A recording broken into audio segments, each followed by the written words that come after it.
Where I wanted to begin tonight is at the beginning. There are two works I'm going to start with that they were sort of seminal works that somehow embody what I think of as the internal logic of my work for maybe the first 7 years of production. This is a work titled Observation Deck. This one is titled Observation Deck Queens because it was installed at PS1 in 1997 and was there for several years. It's a simply built platform where museum goers who are invited to lay down on the observation deck, and they are slowly pushed out the window until they're sort of their neck and their head is out the window, like this. So they have a view of the sky. So this was one of the first pieces I made as a young artist out of school.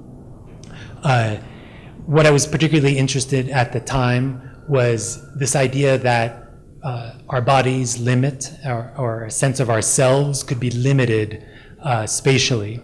So the example I always like to give is when you're walking on the street, if someone sort of touches your body or your shoulder, you are your body, right?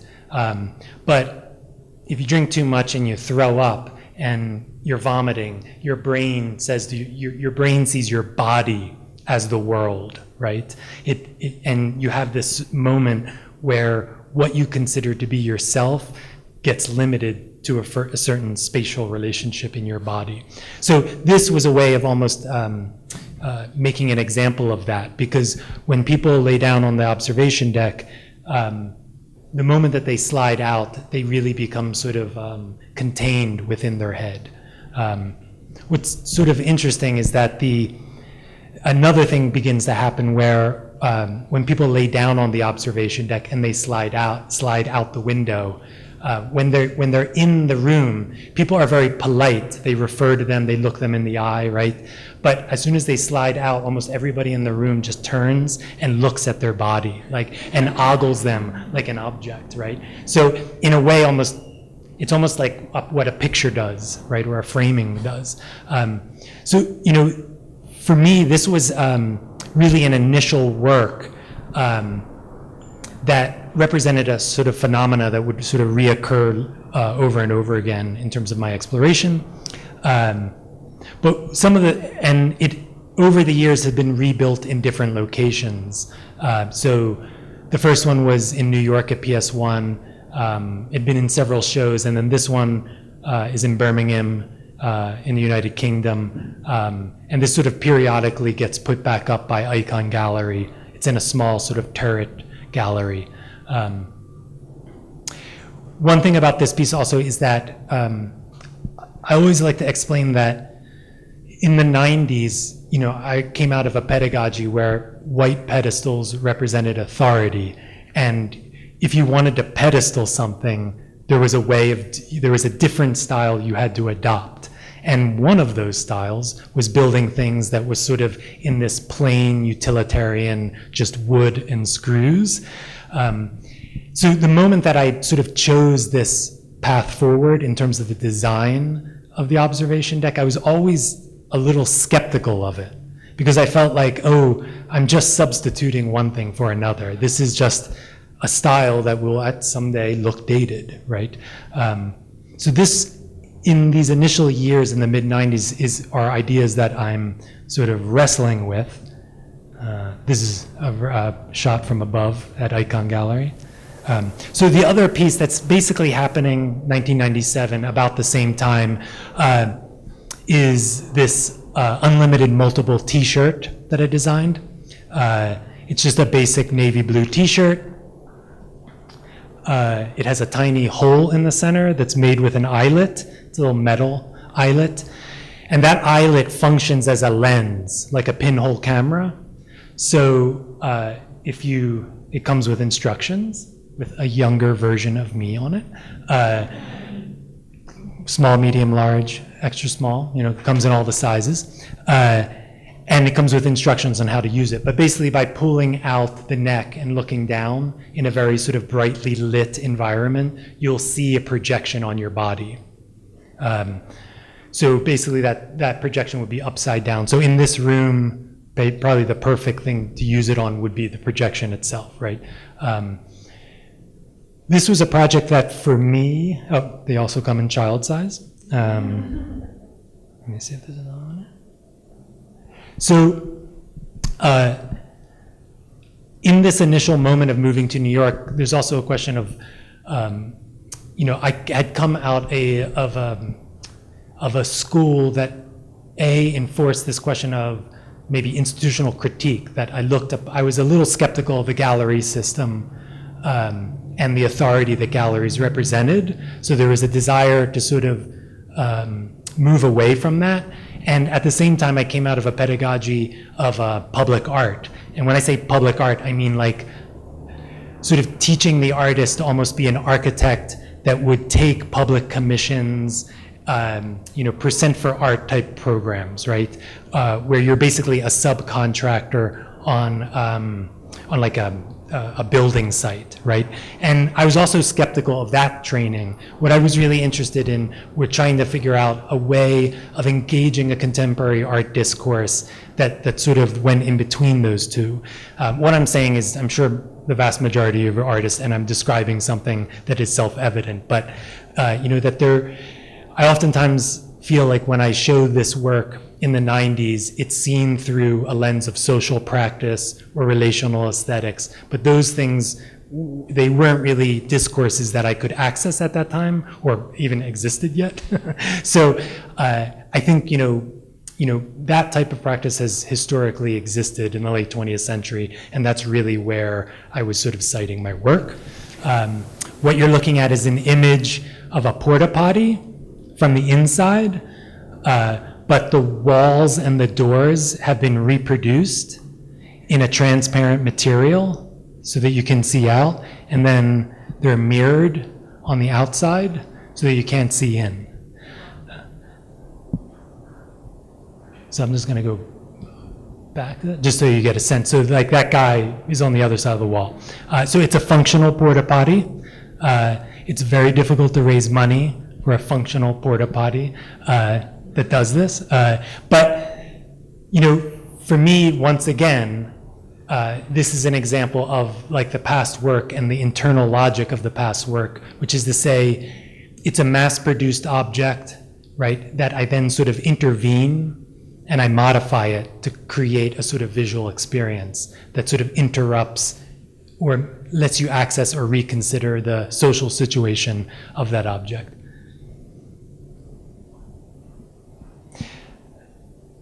So this is also the most common like porta potty design, right? So in terms of fabricating it, it was really important to me to actually form and take molds of the existing type of porta potty so that when it was completed, it would look almost identical to the original. So basically this could be generally this was put in like courtyards of galleries or museums, and it was initially made for Sculpture Center in New York. This is one where it's in Harris Lieberman outside on the sidewalk. I'd always had this fantasy, when you're trained in public art, they're always telling you about getting permissions for citing sculptures in public space, and it's always about dealing with the city and sort of being a responsible artist and going sort of learning how to navigate bureaucracies. And I always had this incredible fantasy that because porta potties have a place in the world, right? That they're just like out on the sidewalk and nobody seems to care. That it was like the ultimate sculptural form or the ultimate public sculpture because you could immediately just deploy it on any sidewalk.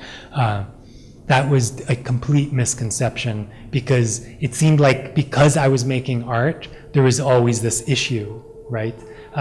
So for instance, in this show, there was an enormous fight because they were worried about liability, right?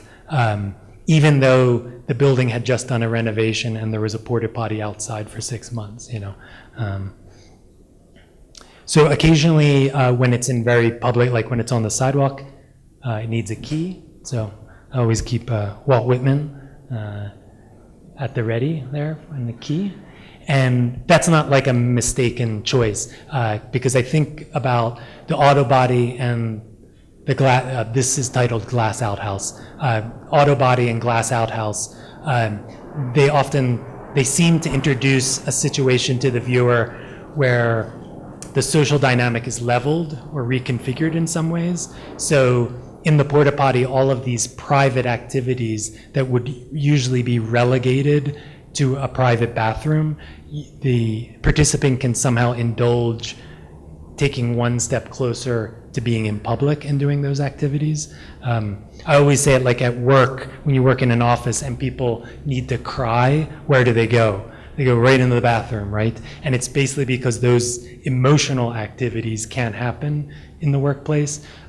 So in some ways, I feel like the auto body and the glass outhouse sort of pulls some of those behaviors into a new configuration, maybe taking them one step closer to being in something that we consider public.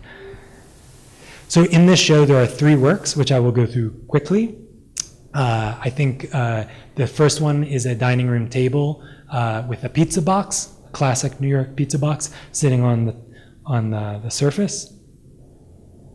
And then when you approach the pizza box, there's actually a hole where the pizza should be that goes all the way through the table. This is one of the few static objects. I mean, the lemon tree, I guess, is a static object too. But so for me, this is really a piece that it talks about absence, and in producing this, I kept on thinking that what I'm actually making as a sculpture is a whole, right? That it is about making a void and sculpting this void, and the idea that this thing will never arrive, and its title, Was It Ever? That's the title, suggests this idea that perhaps it's a bit like Waiting for Godot. The guys that are waiting, what exactly are they waiting for? To me, this is a piece that sort of expresses that same notion. This is a piece from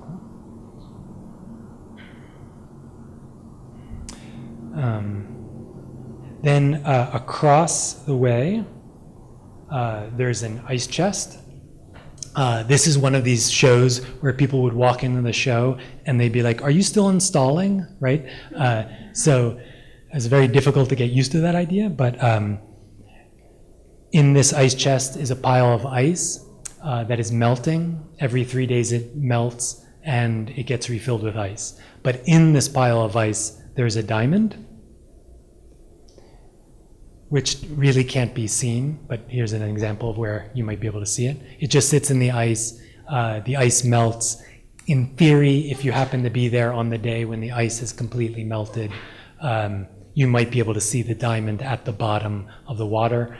But just to tell you, it's not very satisfying because oftentimes there's lots of bubbles at the bottom of the water. So this idea that you would ever have any sort of factual truth, like an absolute confirmation that that's the diamond, I'm not sure anyone has ever really felt that way. Even when I bought this diamond, I was like, I don't even know if this is really a diamond. But this is one of the things that I was interested in terms of the work. This idea of how like facts emerge. And within this show, as you can see from the toothpaste and the the pizza box, that the subject in this show is constantly evading the viewer, right? So the absence of the pizza, the sculpture is about a thing that isn't there and doesn't arrive. This is a sculpture that's about something that is there but can't be accessed.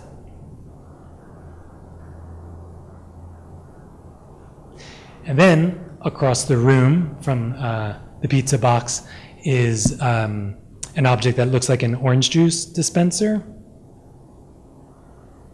that sits on it's sort of a kitchenette, but it's also a pedestal. But this thing is unique in the sense that although it looks like an orange juice dispenser, it's made from a Hewlett-Packard printer. So for those of you who've like worked in an office, this is like the classic design. It's like a Volhemoth gray printer that just does black and white.